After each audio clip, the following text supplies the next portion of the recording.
Buongiorno. Firstly, thank you to Lorenzo and to the UPA for inviting me to be a part of your event today and to including me in this beautiful, beautiful theatre. It's a real privilege to speak to all of you, so thank you. And I wanted to start today by getting to know each other a little bit better.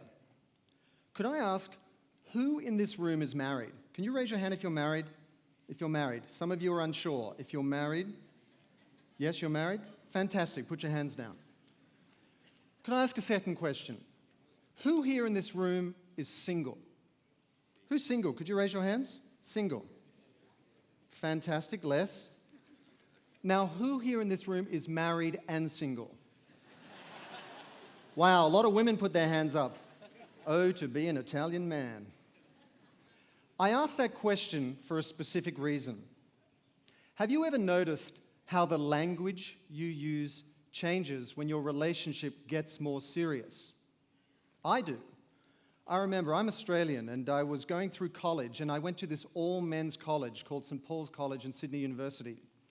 And it's one of those Harry Potter places, all sandstone buildings, and we wore academic gowns and suit to dinner every night. And one day I decided to introduce my then girlfriend to my friends at college. And I remember walking up to them and being very, very polite and introducing her very carefully and talking about the right things and laughing appropriately at the appropriate moments. And then when she left, my friends turned to me and said, "Who are you and what have you done with Simon?" I hadn't changed, but my language had changed because I was taking my relationship more seriously. And that's what's happening to all of you right now, whether you're a media company, a holding company, a brand, or an advertising agency. Your relationship with your consumers, your customers, is getting much more serious for three reasons. The global recession. Everyone in this room knows how the economy in Europe is struggling, and we hear a lot about Greece right now. But I live in the United States, in Los Angeles. There are 47 million Americans whose primary source of food is food stamps. 47 million. There are 42 million Americans below the government-set poverty line. People talk about Greece and the debt, and the average debt in Greece is $44,000 per citizen. Do you know what it is in the United States, where there's $14.4 trillion of debt? It's $45,000. It's more than Greece. So the global economy is in trouble. And that means our consumers are very mindful of this new situation. It affects their homes, their jobs, their hopes, their health care. So they're in a much more serious place. The second reason the relationship has changed is citizen awareness. Whether it's the BP oil spill in the Gulf of Mexico, the earthquake in Haiti, or the spring revolutions in the Arab world, our customers are more aware than ever of what is going on in real time, thanks to traditional media, digital media, and now social media. So bad economy, and we're more aware than ever of environmental challenges, economic challenges, energy challenges, natural disasters. And then the third reason the relationship is more serious is one of the most profound consequences of 2008, the global economic meltdown, is consumer distrust. People don't trust business anymore, and that is not confined to big brands, big banks, or Wall Street.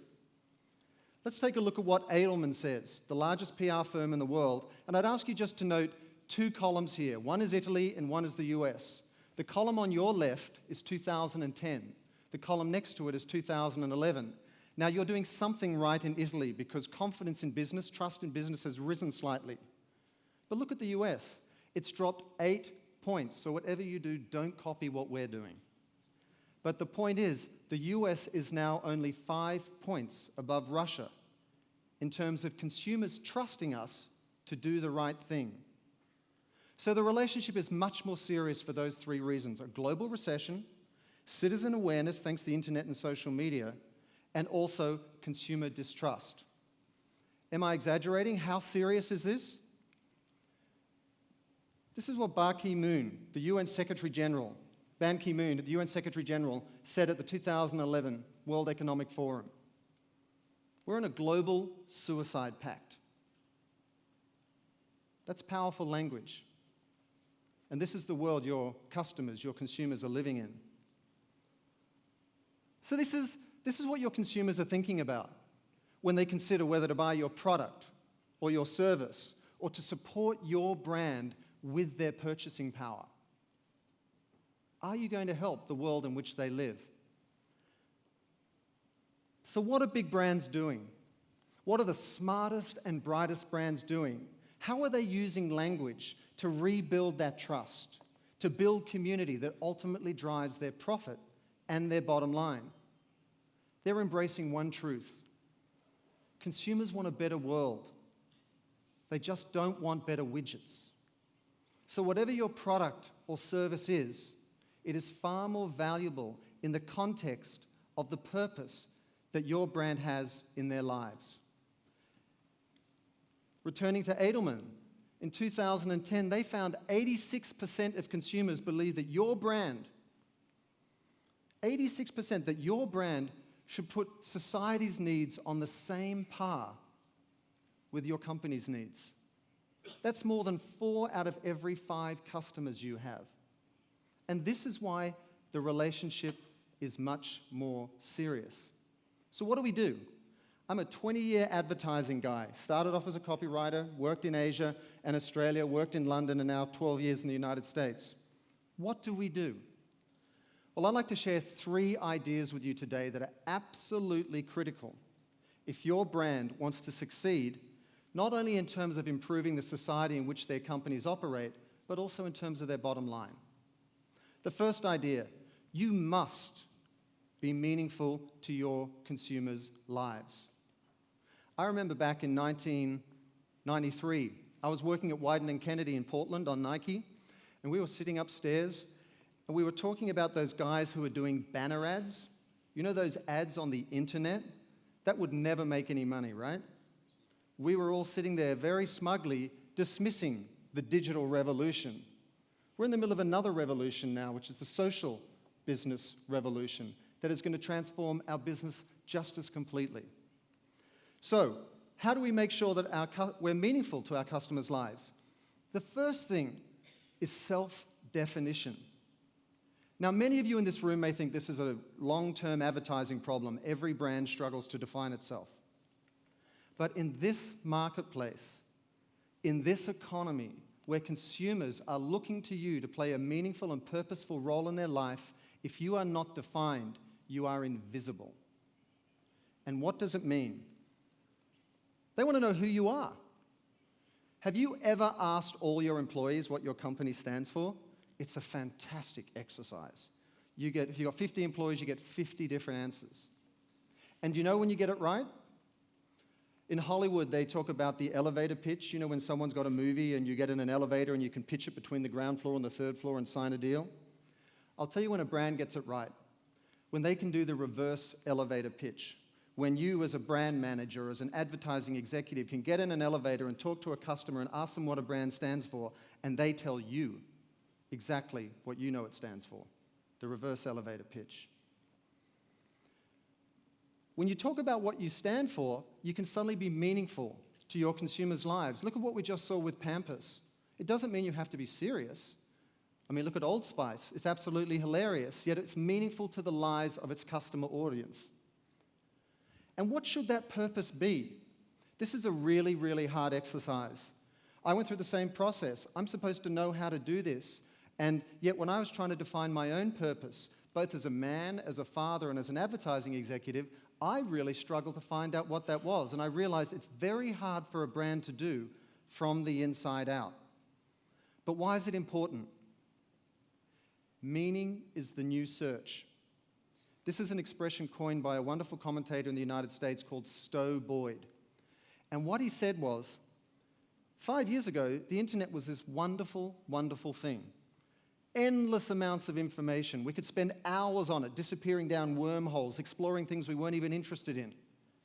Now, It's absolutely overwhelming. Who here is overwhelmed by the amount of information on the internet and how much advertising and how it bombards our life? I am absolutely overwhelmed. In which case, like any consumer, we're all shifting into filter mode.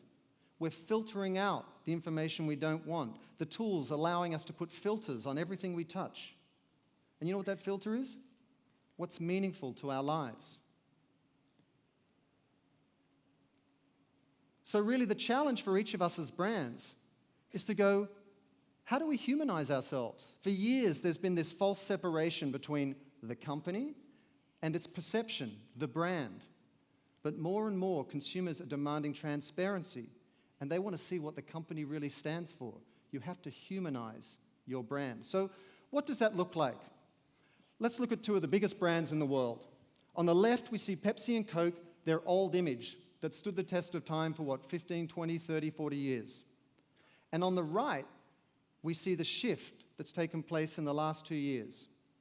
In the top, we see Pepsi, that launched the Pepsi Refresh Project, in which they reached out to their community on the basis of a purpose of refreshing the world, refreshing everything, and said, we're going to fund your ideas as to how you want to make the world a better place, instantly making the brand meaningful to their customers' lives. Its arch rival, Coca-Cola. What did they do 2 years ago? They launched their Open Happiness campaign. Their purpose was to spread happiness throughout the world. And they created Expedition 206. They allowed their community to choose a team of young people that went to 206 countries around the world in 365 days to examine what makes people happy. And let's think about this as a point of comparison. You've got Coke, which is red, Pepsi, which is blue. You've got Coke, which is Open Happiness. You've got Pepsi, which is Refresh Everything. You've got Happiness, which is a constant state of being. And you've got Refreshment, which is all about change. Look at these opposites, red, blue. Happiness, change. Happiness, refreshment, constant change. This is no accident. The biggest brands in the world are defining themselves in very simple ways that are fundamentally human, phrased in emotional terms that allows them to resonate with their customer communities, to be meaningful in their lives. And that's the challenge for every single brand out there today. Secondly, brands must celebrate their customers. What does that mean? Traditional media, whether you're talking about television, print, radio, for so long throughout my career, it was always about positioning us as a celebrity, the celebrity of your community. Even with your website, your digital website, that was the destination, the hub you drove traffic to. Well, those days are over. If you want to succeed as a brand, you must shift from being the celebrity of your community to its chief celebrant. That means you reach out into the community and lift them up. And in turn, they will become your brand ambassadors that will drive your bottom line. As such, if you're reaching out in that way, a brand must become an architect of community. Instead of being a destination where you make some noise, whether it's on TV, print, and radio, and then everyone comes to you, you need to actively go out there and use language to build a community. And thirdly, you must balance the global demands with the local demands. Look at that Coke and Pepsi example. A lot of people wonder, well, how do we do this with our large multinational corporations, Unilever, Procter & Gamble, General Motors, whatever it might be? Happiness is fundamentally human. Change or refreshment is fundamentally human. But what it means in each country is very, very different.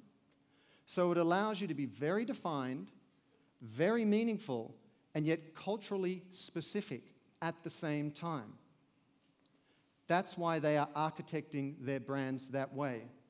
It also allows them to communicate seamlessly between the offline and online world. Some of their audience may prefer to use YouTube and Facebook and Twitter to talk about what happiness means to them, while others may prefer to watch television commercials. So let's look at an example. Nike, Live Strong and Cancer.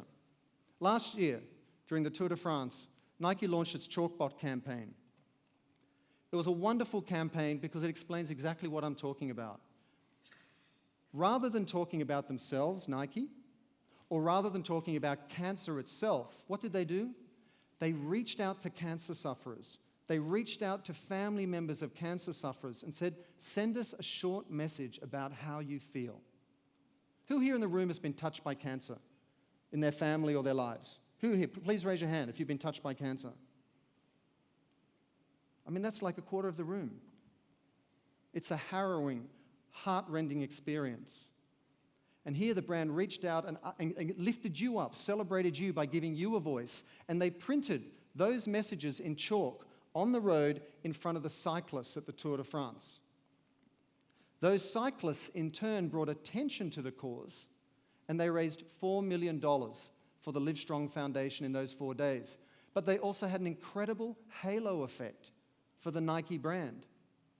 They celebrated the community and the emotional pain they were going with by slamming it up against the sweat equity of the cyclists on the road doing the work. And that was the most powerful thing the brand could do. And, you know, it won the Grand Prix at the Cannes Advertising Festival, so it was celebrated creatively as well. But perhaps the most powerful thing the brand did was they recognized that they are now in a dialogue with their consumers. They didn't just say, you suffer from cancer, give us your message, we're going to put it on the road, we're going to get a halo effect for the brand, thank you very much. They went and took a photograph of every single message they spray painted on the road and emailed it back to the person who sent it so they could print it out and put it on their wall. That's probably the most powerful part of that campaign because it shows respect, it shows an acknowledgement that they're in a dialogue with their consumer and that they want an ongoing relationship. But by doing so, they celebrated their community, they architect their community, and they also did it in an online, offline way because all the cameras pointed at the Tour de France for free were broadcasting their messages on the road. And then it was coming to life, both online on their website and also through Twitter. The third way that brands must change, must rethink the way they use language, is they must partner with their customers. What does that mean? The good news is that everything we know about advertising is still relevant, only in reverse. It was all about push before.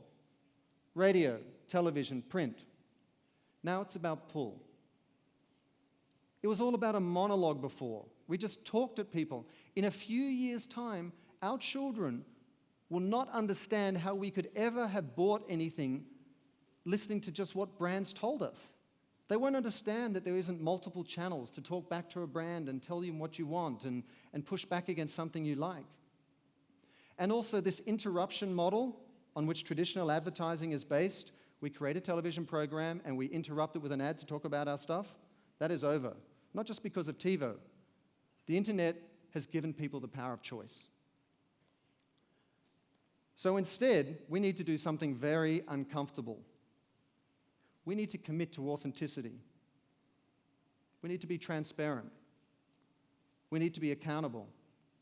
I know from my direct experience in the United States, the way BP handled the oil spill in the Gulf of Mexico was anything but authentic, transparent, and accountable. Doctoring photographs, misinformation, hiring up all the lawyers that would otherwise be testifying against them, or the experts. Absolutely unconscionable. And releasing double-page, full-spread newspaper ads as if that's going to make everybody think they're actually a responsible brand. It's not going to work anymore. Instead, we need to recognize that consumers now co-author the stories that we tell, which is a terrifying proposition for any advertising agency. Think about this as an advertising agency. All these new consumer products, in particular social media, are going direct to consumers. And they're talking direct to brands. So what do they need us for? What do they need us for? Because unless we are helping that brand tell an effective story, unless we are moderating that conversation, unless we are helping a brand be more meaningful to our consumers' lives, we will be disintermediated. And no one is immune from coming unstuck in this economy. We've seen everyone from Borders in the United States through to the music industry, the publishing industry, the newspaper industry. Titans will fall if we're not relevant. So let's look at a couple of examples of just how extreme this co-authorship can be and this transparency can be. Mountain Dew. It's one of those sodas in the United States. I'm not sure if you have it here in Italy. But they recently reached out to their community of customers and said, we want you to choose our new 3 flavors. So they sent, you put your address in on the website, they sent you a box of cans with A, B, C, D, and F, and you had to video yourself doing a taste test and then choose the one you wanted. And that's how they chose the flavors. They also crowdsourced their community to find the names, which you see there, Typhoon, Distortion, and Whiteout. They also crowdsourced the advertising agency. They crowdsourced the creative and sent out the storyboards. They crowdsourced the media buy. I don't know about you, but I'm terrified. If you look at the other example, we've got Patagonia. Now, Patagonia's motto is no unnecessary harm. So they outright acknowledge that when you make a product, you're going to have some negative impact on the environment, but they won't allow for any unnecessary harm. So how do they bring that transparency to life? How do they engage their consumers? You're allowed to put in the SKU number from a product that you buy, and you can track the life cycle, the supply chain of that product through videos. And if you look at the language up there, the good, the bad, what we think, what do you think? Or look at what it says here on Mountain Dew. Help choose the next Dew flavor. Language is shifting. It's collaborative. It's cooperative. Brands are allowing consumers to co-author the products, the services, and the stories that brands are telling. So if I had to offer you 3 guidelines for the future, this is what I'd say. Technology is teaching us to be human again. Basically, traditional, digital, and social media is reweaving the social fabric. It is allowing me to connect with you, which can connect to a brand, which connects to something I care about, which connects to you, which connects to your community. And brands are being forced to go through this funnel of human interaction that bypasses traditional media, that bypasses your boss, that bypasses your elected official. This is human currency, emotional currency going on here. And as such, technology is teaching us to be human again, and we need to play our part as brands. The future of profit is purpose. Look at those examples we just saw from Procter & Gamble. So powerful. It could be Pampers and UNICEF, or it could be Old Spice and helping young males navigate the dangerous waters of dating and adolescence. That makes the brand meaningful, and that purpose will drive your profit. So this is not about being well-intended. This is about being well-received, allowing you to build community. Purpose will drive your bottom line. Why do you think in the United States we see Starbucks Shared Planet, Pepsi Refresh Project, Walmart Sustainability Index, Procter & Gamble's Click for Water Blogovation campaign, Tide Loads of Hope? It goes on and on and on. Purpose is the way that major brands are now architecting community. And as such, bearing in mind the context of where we started in this struggling global economy and the mindset of consumers who are worried about their homes, their jobs, their healthcare, their hopes, the best hope for business is the business of hope. Think about this. Consumers are so aware. You know what they're aware of? They know the government is riddled with historic debt. They know the government can't solve the problems, the social problems, the infrastructure problems that we have in our cities and countries. They know that philanthropy can't do it all on its own. So what are they doing? They're looking to brands. They're looking to the private sector. They're saying, if you want me to support you, you need to be more socially responsible. And if you do, I will celebrate you using social media. I will talk to my friends about you. I will congratulate you on what you're doing. But if you are disingenuous or you disregard social causes, we will punish you by not buying your product, and more than that, we will criticize you using the same social media. So what I would say to you all today is this. The way you use language now must be a marriage of storytelling and social technology. It must be a marriage of a long-term investment in a relationship with your customers and real-time engagement. It must be a marriage of the bottom line of your company and the purpose of your brand. And if you do that, you won't just have a long and healthy relationship with your customers, they'll actually become your greatest champions. Thank you very much.